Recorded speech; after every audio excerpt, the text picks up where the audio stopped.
Hi friends, പുതിയൊരു വീഡിയോയിലേക്ക് എല്ലാവർക്കും സ്വാഗതം. അങ്ങനെ അച്ഛനും വിക്രവും വേദയും കൂടെ സന്തോഷിൻ്റെ വീട്ടിലേക്ക് വരികയാണ്. അങ്ങനെ സന്തോഷ് ഇവരെ വീട്ടിലേക്ക് ക്ഷണിച്ചിരുത്താണ്. ആ സമയത്ത് അച്ഛൻ പറയും, മനുഷ്യർ ചെയ്ത തിന്മയെ ദൈവം പിന്നീട് നന്മയാക്കി മാറ്റും. അതുപോലെ മുമ്പ് ചെയ്ത തിന്മ ദൈവാനുഗ്രഹത്താൽ നന്മയാക്കി മാറ്റാനുള്ള ഒരു തീരുമാനവുമായിട്ടാണ് ഇവർ വന്നിട്ടുള്ളത്. അന്നേരം സന്തോഷ് ഇങ്ങനെ ഒന്നും മനസ്സിലാവാതെ എല്ലാവരും ഇങ്ങനെ നോക്കുകയാണ്. ആ സമയത്ത് വിക്രം പറയും, നിങ്ങളിങ്ങനെ രണ്ടുപേരും രണ്ടിടത്ത് കഴിയേണ്ടവരല്ല.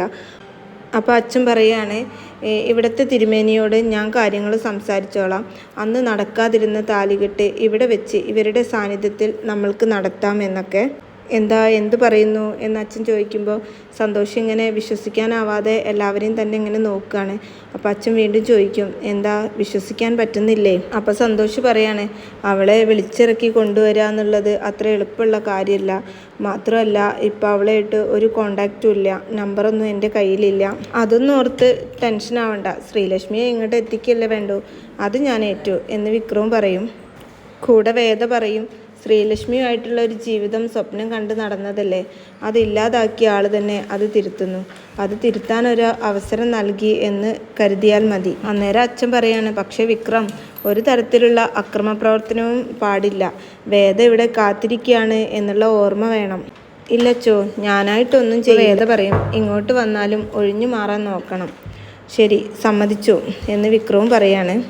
ആ സമയത്ത് സന്തോഷ് പറയാണ്, ഞങ്ങൾക്കൊരു ജീവിതം ഉണ്ടായാൽ അതിലേറ്റവും കൂടുതൽ സന്തോഷിക്കുന്നത് ഞാനായിരിക്കും.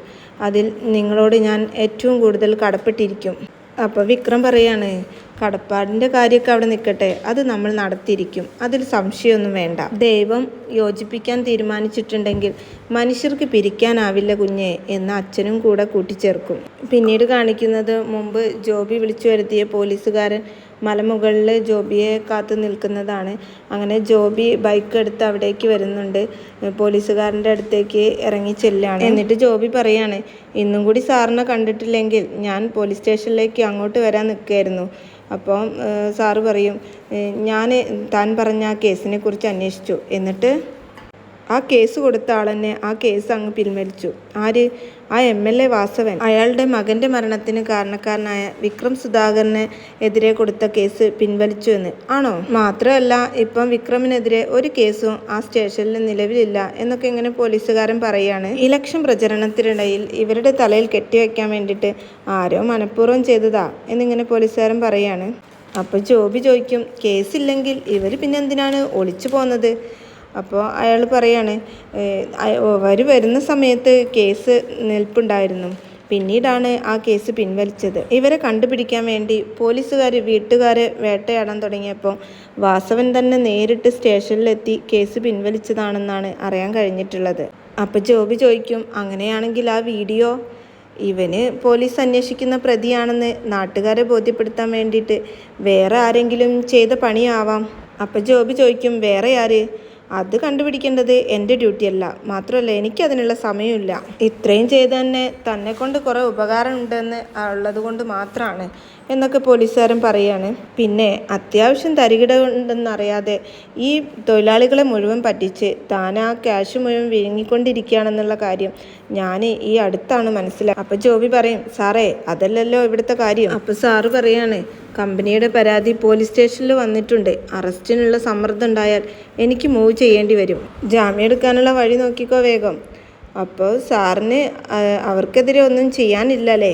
അപ്പം പോലീസുകാരൻ പറയാണ്, ഇപ്പോൾ തൽക്കാലം ഒന്നുമില്ല. അപ്പോൾ ജോബി പറയും, അവർ നാട്ടിൽ നിന്ന് ഒളിച്ചോടി വന്ന് താമസിക്കല്ലേ സാറേ? പിന്നെ അദ്ദേഹം പറയാണ്, ഇന്ത്യയിൽ എവിടെ വേണമെങ്കിലും അവർക്ക് വന്ന് താമസിക്കാം. പൗരനാണെന്ന് തെളിയിക്കുന്ന രേഖയുള്ളിടത്തോളം കാലം പോലീസിനൊന്നും ചെയ്യാനില്ല. അവർക്കെതിരെ പരാതി വല്ലതുണ്ടെങ്കിൽ അപ്പം നോക്കാന്നുള്ളൂ, ഞാൻ വരട്ടെ എന്നും പറഞ്ഞിട്ട് അയാൾ പോവാണ്. പോകുന്ന വഴി അയാൾ ഒരു കാര്യം കൂടെ പറയും, പ്രതികാര ബുദ്ധി ഉപയോഗിച്ച് താൻ അവർക്കെതിരെ ഒന്നും ചെയ്യാൻ നിൽക്കണ്ട. ഇപ്പം തോട്ടം തൊഴിലാളികൾ മുഴുവൻ അവർക്ക് അനുകൂലമാണ്. അപ്പം ജോബി പറയും, ഞാൻ അങ്ങനെ വെറുതെ വിടാൻ ഉദ്ദേശിച്ചിട്ടില്ല സാറേ. അവർ ഇങ്ങോട്ട് എത്തിച്ചിട്ടുള്ള എന്തോ ഒരു കാരണമുണ്ട്, അത് ഞാൻ എന്തായാലും കണ്ടുപിടിക്കും, ഉറപ്പ്. അപ്പോൾ ഓൾ ദി ബെസ്റ്റ് എന്ന് പറഞ്ഞിട്ട് പോലീസുകാർ അവിടെ നിന്ന് പോവുകയാണ്. പിന്നീട് കാണിക്കുന്നത് വിക്രം ഇങ്ങനെ ഡ്രസ്സൊക്കെ പാക്ക് ചെയ്യാണ് ബാഗിൽ. വേദയും കൂടെ സഹായിക്കുന്നുണ്ട്. ഇതുകൂടെ വെച്ചോ എന്ന് വേദ പറയുമ്പം വിക്രം പറയാണ് ഏറിയ 2-3 ദിവസം, അതിനെന്തിനാ ഇത്രയും ഡ്രസ്സ്? പോകുന്നതേ അടി ഉണ്ടാക്കാനും കൂടിയല്ലേ, ഇരിക്കട്ടെ ഒരെണ്ണം.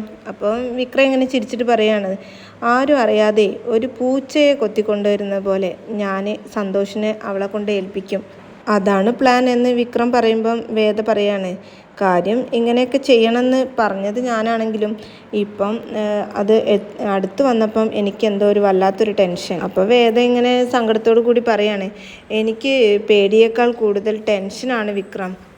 അപ്പോൾ വിക്രം പറയും താൻ ഒട്ടും പേടിക്കണ്ട, കാര്യങ്ങളൊക്കെ എങ്ങനെ വേണം, ഏതൊക്കെ രീതിയിൽ ചെയ്യണം എന്നൊക്കെ ഞാൻ വ്യക്തമായിട്ട് പ്ലാൻ ചെയ്തിട്ടുണ്ട്. ഇക്കാര്യത്തിൽ ശ്രീനിസാറിൻ്റെ യാതൊരു സഹായവും കിട്ടാൻ പോകുന്നില്ല, മാത്രമല്ല ചിലപ്പോൾ എതിർക്കാനും സാധ്യതയുണ്ട് എന്നൊക്കെ ഇങ്ങനെ വേദ വിക്രമിൻ്റെ അടുത്ത് പറയുകയാണ്. അപ്പോൾ വിക്രം പറയാണ് ശ്രീനിസാറിനെയാണ് ഞാനിത് ആദ്യം ബോധ്യപ്പെടുത്താൻ പോകുന്നത്. അത് കുഴപ്പമായാലോ വിക്രം? പിള്ള സാറിൻ്റെ വീട്ടിൽ കയറി കളിക്കുമ്പോൾ ഒരു വാക്ക് ശ്രീനിസാറിനോട് ചോദിച്ചില്ലെങ്കിൽ അതിലും വലിയ ചതിയുണ്ടോ വേദ? അത് ഞാൻ ശ്രീനിസാറിനോട് ചെയ്യാൻ പാടുണ്ടോ? സാറെ എതിർത്താലോ? അത് ഞാൻ ശ്രീനിസാറിനെ പറഞ്ഞ് ബോധ്യപ്പെടുത്തും. അതിലെനിക്ക് നല്ല വിശ്വാസമുണ്ട്. 1 വർഷക്കാലമായിട്ട് ആ 2 കുട്ടികളും അനുഭവിക്കുന്ന ദുരിതം എന്താണെന്നും അത് സാറിന് ബോധ്യപ്പെട്ടാൽ സാർ ഒരിക്കലും എതിര് നിൽക്കില്ല എന്നൊക്കെ ഇങ്ങനെ വിക്രം പറയാണ്. ഒന്നും സംഭവിക്കാതിരിക്കട്ടെ, ഞാൻ പ്രാർത്ഥനയോടെ ഇവിടെ ഉണ്ടാവും. അപ്പോൾ വിക്രം പറയും അത് മതി, ഞാൻ ആ കുട്ടിയും കൊണ്ട് എത്രയും പെട്ടെന്ന് വരാം. ഒരു ഏട്ടൻ്റെയും ഏട്ടത്തിയുടെയും സ്ഥാനത്ത് നിന്ന് നമുക്ക് ആ വിവാഹം നടത്തി കൊടുക്കണം, എങ്കിലേ നമ്മുടെ ജീവിതത്തിന് ഒരർത്ഥമുണ്ടാവൂ എന്നൊക്കെ ഇങ്ങനെ വിക്രം പറയാണ്. അപ്പോൾ വേദ ഇങ്ങനെ ചിരിച്ചുകൊണ്ട് വിക്രമിനെ തന്നെ നോക്കി നിൽക്കുകയാണ്. എന്നിട്ട് വിക്രമിനെ തന്നെ ഇങ്ങനെ ചേർത്ത് നിർത്തിയിട്ട് അവൻ്റെ കവിളത്ത് ഒരു ഉമ്മ കൊടുക്കുകയാണ്. അങ്ങനെ വിക്രം വേദയോട് യാത്ര പറഞ്ഞ് ഡോറ് തുറന്ന് നോക്കുമ്പം അവിടെ മേരി ചേച്ചിയും വർഗീസേട്ടനും അച്ഛനൊക്കെ അവരെ കാത്തു നിൽക്കുന്നുണ്ട്. അന്നേരം മേരി ചേച്ചി പറയാണ് പുറത്തേക്ക് കാണാതായപ്പോൾ ഇവരങ്ങ് അകത്തേക്ക് കയറി വരാൻ നിന്നതാണ്. ആ സമയത്ത് ഞാനാണ് പറഞ്ഞത് അവർക്ക് എന്തെങ്കിലുമൊക്കെ യാത്ര പറയാനുണ്ടാവും, ഇപ്പം അങ്ങോട്ട് കയറി ചെല്ലണ്ടാന്ന്.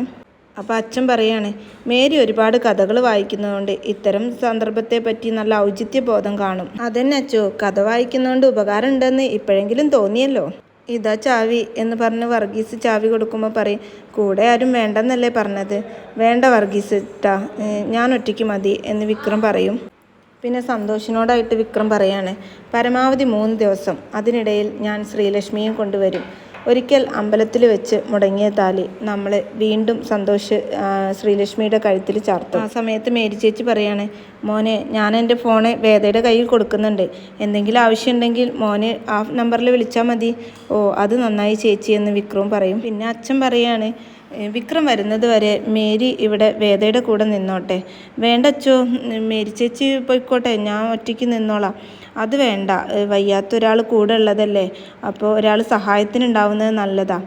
അത് വേണ്ട അച്ചോ, ഞാൻ എന്തെങ്കിലും ആവശ്യമുണ്ടെങ്കിൽ ശരി എന്ന് പറഞ്ഞിട്ട് വിക്രം എല്ലാവരോടും യാത്ര പറഞ്ഞ് ഇറങ്ങുകയാണ്. അങ്ങനെ മറ്റുള്ളവരൊക്കെ വിക്രം പോകുന്നത് ഇങ്ങനെ നോക്കിക്കൊണ്ട് നിൽക്കുകയാണ് കേട്ടോ.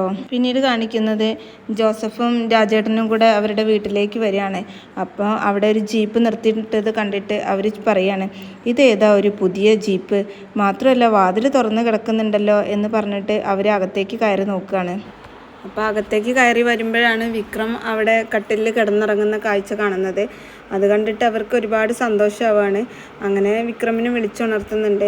അപ്പോൾ വിക്രമിനോട് ചോദിക്കുന്നുണ്ട് നീ എങ്ങനെയാണ് ഡോറ് തുറന്ന് അകത്തേക്ക് വന്നത്? അപ്പോൾ വിക്രം പറയും ഞാൻ പൂട്ട് പൊട്ടിച്ചിട്ടാണ് അകത്തേക്ക് വന്നത് എന്നുള്ള കാര്യങ്ങളൊക്കെ പറയാണ്. ഒരു പൂട്ടല്ലേ, അത് ഞാൻ വാങ്ങിത്തരാം എന്ന് വിക്രം പറയുമ്പോൾ രാജേട്ടൻ ചോദിക്കും അത് വിട്, എന്നിട്ട് നീ വിശേഷം പറയാം. അനിയൻകുട്ടൻ്റെയും വേദേൻ്റെയും ഒക്കെ വിശേഷങ്ങളൊക്കെ ചോദിക്കുകയാണ്. ആ സമയത്ത് വിക്രം പുറത്തേക്ക് വന്നിട്ട് അവർ 3 പേരും കൂടെ പുറത്തിരുന്നിട്ടാണ് പിന്നെ സംസാരിക്കുന്നത്. അനിയൻകുട്ടന് ചെറിയൊരു ഇമ്പ്രൂവ്മെൻ്റ് ഒക്കെ ഉണ്ട്. അവിടെ പള്ളിയിൽ ഒരു വികാരി ഉണ്ട്, മൈക്കിൾ അച്ഛൻ. പുള്ളിയുടെ കെയർ ഓഫിൽ ഒരു ഡോക്ടറെ കാണിക്കുന്നുണ്ട്.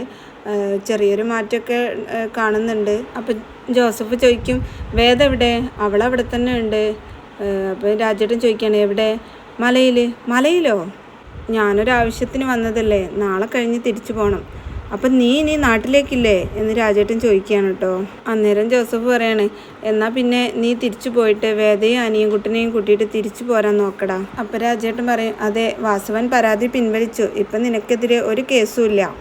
അപ്പോൾ വിക്രം ഇങ്ങനെ അന്തം വിട്ട് നിൽക്കുന്നത് കണ്ടിട്ട് ജോസഫ് ചോദിക്കും, എടാ സജീവ് നിൻ്റെ അടുത്ത് ഒന്നും പറഞ്ഞില്ലേ? ഇല്ല. അപ്പോൾ രാജേട്ടൻ പറയാണ്, അവനെ അങ്ങനെയാ, ആവശ്യമുള്ള ഒരു കാര്യം പറയില്ല, നീ അവനെയും കൊണ്ട് പോരാൻ നോക്ക്, അവനെ നമുക്ക് ഇവിടെ എവിടെയെങ്കിലും കാണിക്കാം. അപ്പോൾ വിക്രം പറയും, അവനൊന്ന് നോർമലാവാതെ ഇങ്ങോട്ട് വന്നാൽ ശരിയാവില്ല രാജേട്ടാ. പുളിക്കനെ കൊന്നവർക്ക് അനിയൻകുട്ടൻ അവിടെ ഉണ്ടെന്ന് മനസ്സിലാക്കി കാണും, അവർ ഇതിനോട് അത് അന്വേഷിച്ചും കാണും. പിന്നെ അവന് അവിടെ കാണാത്ത സ്ഥിതിക്ക് അവൻ എൻ്റെ കൂടെ ഉണ്ടെന്ന് അവർ വിചാരിക്കുന്നുണ്ടാവും. അതുകൊണ്ട് തന്നെ അസുഖം മാറാതെ ഇങ്ങോട്ട് വരുന്നത് അവൻ്റെ ലൈഫിന് റിസ്ക്കാണ്. നമ്മൾ വെറുതെ ആ റിസ്ക് ഏറ്റെടുക്കണം രാജേട്ടാ. അപ്പോൾ രാജേട്ടൻ ചോദിക്കും, ഇനി എത്ര കാലം എന്ന് വെച്ചിട്ടാടാ? മാറ്റം വരും രാജേട്ടാ. അവനൊന്ന് സംസാരിക്കാൻ തുടങ്ങിയാൽ ആ നിമിഷം ഞാൻ ശ്രീനിസാറിനെയും വാസവനെയും വിവരം അറിയിക്കും. പോലീസിനെ അറിയിച്ച് നിയമപരമായി പോകണം. വരുണിൻ്റെ കൊലപാതകം കൂടി തെളിയിക്കും. പിന്നെ രാജേട്ടൻ ചോദിക്കും, ഇപ്പം നീ വന്നത് എന്തിനാ? ശ്രീനിസാറിനെ കണ്ട് ഒരു അനുമതി വാങ്ങാനാ? ഒരു കല്യാണം നടത്താനാ?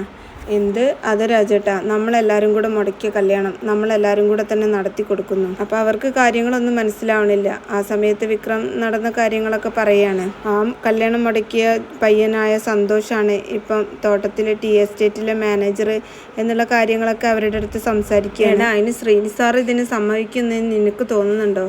ശ്രീനിസാറിനെ കൊണ്ട് എങ്ങനെയെങ്കിലും സമ്മതിപ്പിച്ചിട്ടില്ലെങ്കിൽ ജീവിതത്തിൽ ആദ്യമായിട്ട് ഞാൻ സാറിനെ എതിർക്കാൻ പോകുന്ന നിമിഷമായിരിക്കും അത്. നിങ്ങൾ എൻ്റെ കൂടെ നിൽക്കണം, ബാക്കിയൊക്കെ ഞാൻ നോക്കിക്കോളാം. അപ്പോൾ അവർ ചോദിക്കുക, എന്താ ചെയ്യേണ്ടത്? അപ്പോൾ വിക്രം പറയാണ്, ആദ്യം ആ കുട്ടിയുടെ നമ്പർ ഒന്ന് കണ്ടുപിടിക്കണം. അപ്പോൾ ജോസഫ് പറയും, അത് ഞാൻ ഏറ്റുവന്ന് മതി, ബാക്കി ഞാൻ പറയാം എന്നൊക്കെ പറഞ്ഞിട്ട് വിക്രം ഇങ്ങനെ ആലോചിച്ച് നിൽക്കുന്ന ഒരു സീനാണ് കാണിക്കുന്നത്. പിന്നെ കാണിക്കുന്നത് രാത്രി വിക്രമിൻ്റെ വീടാണ്. വീട്ടിൽ വിക്രമിൻ്റെ അച്ഛനും അമ്മയും കിടന്നുറങ്ങുകയാണ്. ആ സമയത്ത് ഡോറിന് ആരോ ഇങ്ങനെ വല്ലാതെ മുട്ടിക്കൊണ്ടിരിക്കുന്നുണ്ട്. അപ്പോൾ അവർ ഉണരുകയാണ്. ആ സമയത്ത് വിക്രമിൻ്റെ അമ്മ ചോദിക്കുന്നുണ്ട്, മാഷേ ആരാ വാതിലിന് മുട്ടുന്നുണ്ടല്ലോ എന്ന്. അങ്ങനെ അവർ ലൈറ്റൊക്കെ ഇട്ട് ഹാളിലെത്തുമ്പോൾ വീട്ടിലുള്ള എല്ലാവരും ഉണർന്ന് ഹാളിലെത്തിയിട്ടുണ്ടാവും. അപ്പം മാഷ് വാതിൽ തുറക്കാൻ നോക്കുമ്പോൾ വിശ്വം പറയും, വേണ്ട അച്ഛാ വാതിൽ തുറക്കല്ലേ എന്ന്. എന്നിട്ട് വിശ്വം ചോദിക്കും, ആരാണെന്ന് ചോദിക്കും. അന്നേരം വിക്രം പുറത്തുനിന്ന് പറയാണ്, ഞാനാ വിശ്വേട്ടാ, പേടിക്കാതെ വാതിൽ തുറന്നോന്ന്. അങ്ങനെ അവർ സന്തോഷത്തോടെ വാതിൽ തുറന്ന് നോക്കുമ്പോൾ വിക്രം മുന്നിൽ നിൽക്കുന്ന കാഴ്ചയാണ് കാണുന്നത്. വിക്രമിൻ്റെ ശബ്ദം കേട്ടതും അവർക്കെല്ലാവർക്കും വല്ലാതെ സന്തോഷമാവുകയാണ്. അങ്ങനെ അവർ സന്തോഷത്തോടെ വാതിൽ തുറന്ന് നോക്കുകയാണ്. വിക്രമിൻ്റെ കൂടെ വേദയെ കാണാതാവുമ്പോൾ മാഷി ചോദിക്കുന്നുണ്ട്, വേദ എവിടെ? വേദയ്ക്ക് എന്താ പറ്റിയത് എന്ന്. അന്നേരം വിക്രം പറയും, അവൾക്കൊന്നും പറ്റിയിട്ടില്ല അച്ഛാ, അവൾ സുരക്ഷിതമായ ഒരിടത്ത് തന്നെ ഉണ്ടെന്ന്. ഞാനും ഇവിടെ ഒരു അത്യാവശ്യ കാര്യത്തിനായിട്ട് വന്നതാ. അപ്പോൾ കമലാമ്മ ചോദിക്കും, നിങ്ങൾ എങ്ങോട്ടാ മോനെ പോയത്? വേദ എവിടെ? വേദയ്ക്ക് എന്താ പറ്റിയതെന്ന്. അവൾക്കൊന്നും പറ്റിയിട്ടില്ല അമ്മേ, അവൾ സുരക്ഷിതമായ ഒരിടത്ത് തന്നെ ഉണ്ടെന്ന്. അപ്പോൾ വിനായകൻ പറയാണ്, എടാ നീ പോയതിന് ശേഷം ഇവിടെ പോലീസുകാരുടെ വിളയാട്ടാണ്. അപ്പോൾ വിക്രം പറയും, അതിന് അയാൾക്ക് വയറ് നിറച്ച് കിട്ടിയിട്ടുണ്ടല്ലോ. അപ്പോൾ നന്ദിനി പറയാണ്, ഓ അപ്പോൾ അയാളെ തല്ലി ചാച്ചത് നീ തന്നെയല്ലേ? ഭാഗ്യം അയാൾ നിൻ്റെ പേര് പറയാത്തത്, അല്ലെങ്കിൽ പോലീസുകാർ ഈ വീട് നിരങ്ങിയേനെ. പിന്നീട് വിക്രം മാഷെ വിളിച്ചു കൊണ്ടുപോവാണ്. അച്ഛാ എനിക്ക് അച്ഛനോടായിട്ടൊരു കാര്യം പറയാനുണ്ട് എന്ന് പറഞ്ഞിട്ട് പുറത്തേക്ക് വിളിച്ചു കൊണ്ടുപോവാണ്. അങ്ങനെ പുറത്തുനിന്ന് പറയാണ് വിക്രം വന്നതിൻ്റെ ഉദ്ദേശവും അവൻ ചെയ്യാൻ പോകുന്ന കാര്യത്തെക്കുറിച്ചൊക്കെ പറയാണ്. അപ്പോൾ മാഷ് പറയും, അതിന് ശ്രീനിവാസൻ ഒരിക്കലും സമ്മതിക്കില്ല, മൂപ്പരുടെ സമ്മതം കിട്ടാതെ നീ എന്താ ചെയ്യാൻ പോവുക എന്നൊക്കെ ചോദിക്കും. അപ്പം വിക്രം പറയാണ്, സാറ് സമ്മതിച്ചില്ലെങ്കിലും ഞാൻ ഈ ഒരു തീരുമാനത്തിൽ ഉറച്ചു നിൽക്കും.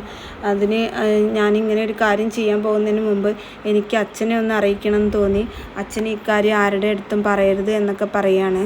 നിൻ്റെ ഉദ്ദേശശുദ്ധി എനിക്ക് മനസ്സിലാവും, പക്ഷേ ഈ സമയത്ത് ഇങ്ങനൊരു റിസ്ക് വേണോ? ചില കാര്യങ്ങൾ നടക്കേണ്ട സമയത്ത് നടക്കണം അച്ഛാ, എതിര് പറയരുത്. അപ്പോൾ മാഷ് പറയും, നീ ഒരു കാര്യം തീരുമാനിച്ചാൽ ആര് പറഞ്ഞാലും നീ അതിൽ നിന്ന് പിന്മാറില്ല എന്ന് എനിക്കറിയാം. പക്ഷേ പഴയതുപോലെയല്ല, ഏത് നിമിഷവും വീട്ടിലേക്ക് കയറി ചെല്ലാൻ പറ്റുന്ന സാഹചര്യമുള്ള ഒരു പെണ്ണല്ല വേദ, അതും കൂടെ നീ ഓർക്കണം എന്ന് പറയുന്നതോടു കൂടിയാണ് കേട്ടോ ഇന്നത്തെ സീൻ അവസാനിക്കുന്നത്.